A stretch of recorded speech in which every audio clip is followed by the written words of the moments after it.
Let's talk about transference in group therapy. Before I do, I've got yet another experiential activity for you. Just can't help myself, I'm sorry. But I promise in this video, I'll explain the types of transference in group therapy, and more importantly, what we do about transference in groups. This activity is a quick one though. Tell me in the comments, I guess, what you think is going on in this image. Or if that's confusing, tell me what the story is that's going on in this image. Now, I've done this countless of times teaching students and therapists, and when I ask for volunteers to tell me what they wrote, I get all kinds of reactions. The best response I ever got, though, was from a colleague of mine who told me that these two guys are conspiring to rob a bank, and one is convincing the other to rob the bank with them by telling them how much is in the vault. Other people tell me it's a father and son. Other people just say it's two people talking. The reality is there's no wrong answer, but there is one correct answer. So here's what is really going on in this image. Two formally dressed men are depicted. One appears to be older. That's it. Now, before we go on, if we've not met, my name is Oliver and I'm a therapist here in Los Angeles, and I'm a certified group psychotherapist.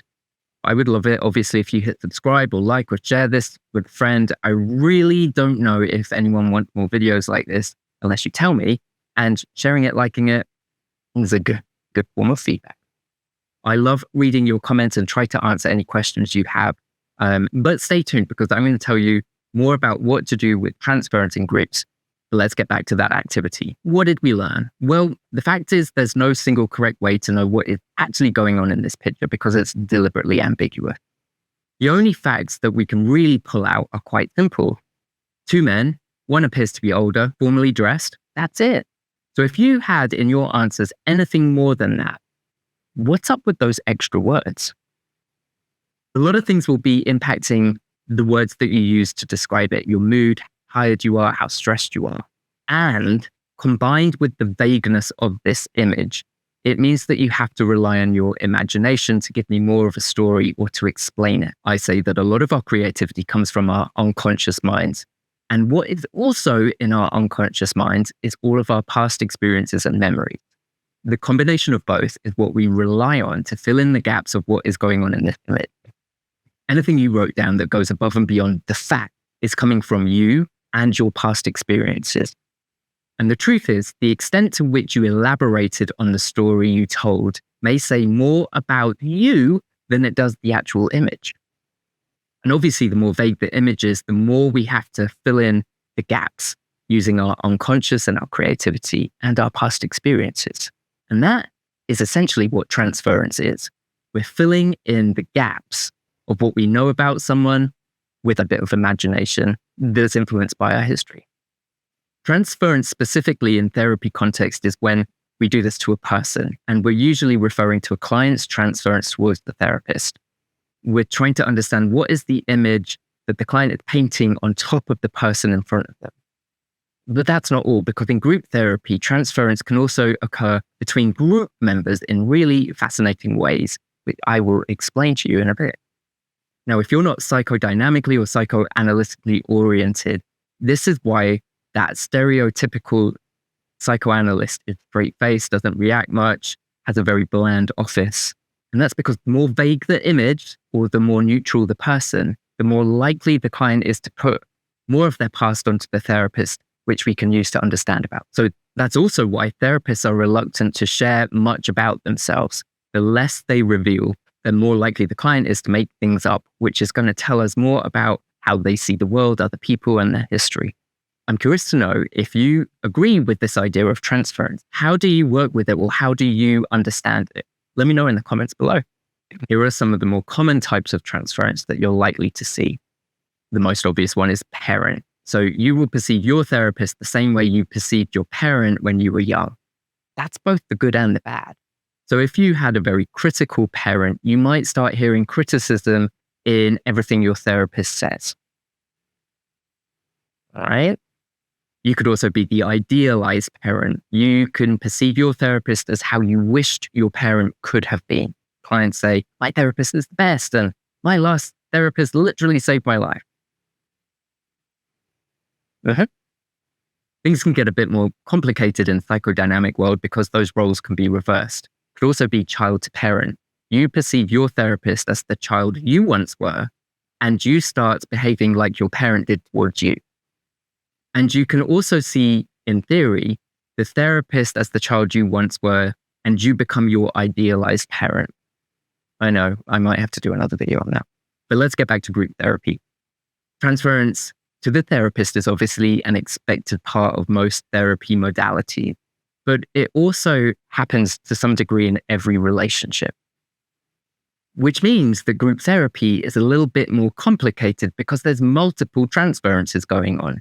Transferences between the members and the therapist, but also members to members. Transference to you as a therapist occurs right from the start. So when you're meeting with group members to see if they're a fit for the group, it starts then.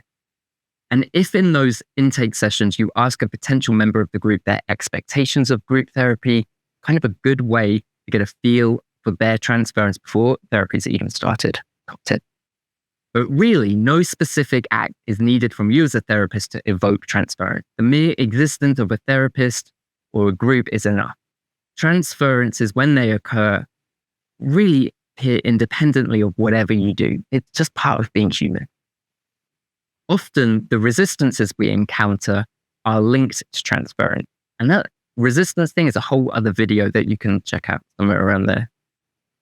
So let's take a client who's always cracking a joke to avoid being vulnerable or to avoid sharing a feeling. It's very much a defense. And he might also have learned to do this as a child to ensure that his parents gave him more attention. In which case, it's a transference and it's a defense. He's seeing you as a parent who needs to be entertained as well as avoiding having to talk about you're feelings. Always digging for feelings with me. How about we just skip to the part where Bobby starts crying? Don't forget, though, that transferences can also and will also occur between group members themselves. So just as a client may transfer feelings and expectations from past relationships onto you, they're also going to displace those patterns onto their peers in the group. It kind of gets complicated, but you have to be aware of how other group members are seeing each other too. So a group member might not see me as being the critical parent figure, but could react really defensively whenever another person in the group offers feedback. Or one group member might idealize another group member as being the nurturing parent they longed for approval and validation from. Group dynamics then can trigger a whole complex web of transference reactions playing out between members and therapists, and it's all dependent on their unique histories. We have to remain quite attuned to these interpersonal transferences and process them with the group because they can really get in the way of a group being a group. How you recognize transference in a group is going to be dependent on the unique makeup of your group. Recognizing it is just the start. Next up in the video, I'm going to talk about what we actually do with it. But let's first of all get really clear on how to recognize it. How you recognize transference is that it's persistent, it's excessive, and it's displaced. Kind of obvious, but let me explain. So even after the group or the therapist identifies and talks about Ken's use of humor being a transference to keep his parent entertained, he probably won't be able to let it go right away. That's the persistent part. He'll continue to try and curry favor with me or group members as a way of trying to relate to other people, just the way that he's learned to deal with it. It can be excessive.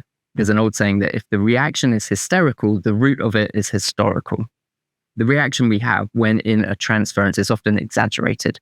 Your client might become really upset with you if they perceive a criticism from the version of you that's their critical parent.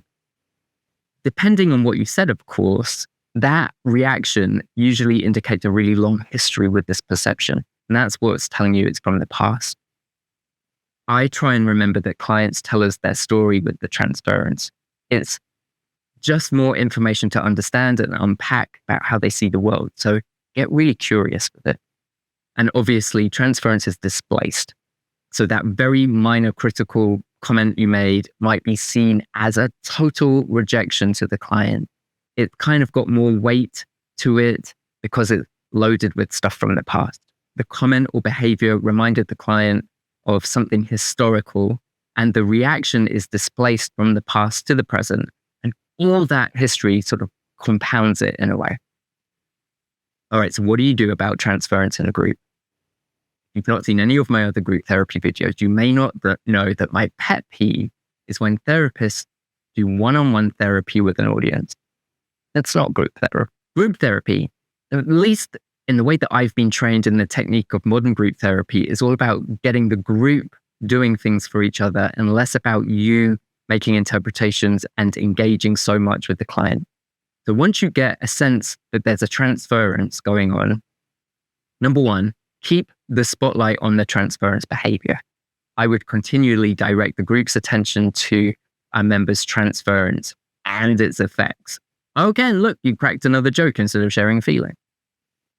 I would then elicit reactions from group members about how Ken's joking impacts them, looking at it from multiple perspectives within the group. It's always going to be more effective for a group member to hear things from other group members rather than you. Or I could ask Ken how he imagines that the jokes are impacting the group. Well, that's another way to do it. Second tip is to try and get into the expectations behind the transference. I might guide the group into exploring the unrealistic expectations that are fueling this transference and then maybe contrast it with reality. So I might get the group to speculate on what Ken's wishes or fantasies are about winning my favor by cracking a joke or trying to impress me. It might be that Ken has this unrealistic expectation that he'll become my favorite, or that he needs to keep me entertained so that I'm letting him stay in the group. I might say something like, I wonder what the group thinks Ken is going to get from me by cracking jokes like that. More importantly, I think you can follow up with asking the group about how realistic that might be, to get them to pop that bubble. And the third one is uncovering the history. So we might know intuitively that Ken's got some transference towards me. I've got to get the group to enable Ken to see the historical roots of this behavior. So that might be asking the group to speculate where the pattern originated from, or who am I being to Ken right now? Whatever you do with transference, though, however you interpret it, we've got to help group members take what they've learned about their patterns of transference and actually apply it to their daily experiences outside of group. The thing about insight is that recognizing where your behaviors stem from is great, but it's not enough on its own. We've got to help them go to that next step of truly internalizing and embodying these new understandings. So getting an awareness of cracking a joke in real life and then going, oh, look, I did it again. I often tell clients that as a kid, cracking jokes or staying quiet was the only tool in your toolbox that you had. But as an adult, you do have more options at your disposal if you're aware of them and you're aware of your automatic reaction. Sometimes the real work in therapy is supporting clients to try and make those new options available to them and make them feel natural and comfortable. Otherwise, it's just too easy just to slip back into those old familiar patterns and automatic behaviors when you're outside of group or in a work environment. So we really want Ken's insight about where this behavior originated from fundamentally shift how he experiences the world, relates to other, and that is when real lasting change happens. So being the therapist in a group therapy setting exposes you so much more because you've got multiple people when transference with you, and they're all going to be different. The important thing to remember here is that you have a reaction to your client's transference, and that is countertransference, which is my favorite topic ever, and we're going to dive into in my next video. So you've got to hit subscribe, and there's a bell apparently that you have to hit too. I don't know. Your reaction to transference is going to be important to understand and manage. So if a client is really annoying you, you can't react defensively or let your frustrations out. Instead, you just have to be curious. Flip it into curiosity. All right. I hope that helps. Please leave me any questions you have below. I'll try and answer them. Stay tuned for another video on countertransference, my favorite topic. And I've got 3 juicy examples to give you that I think everyone finds quite entertaining.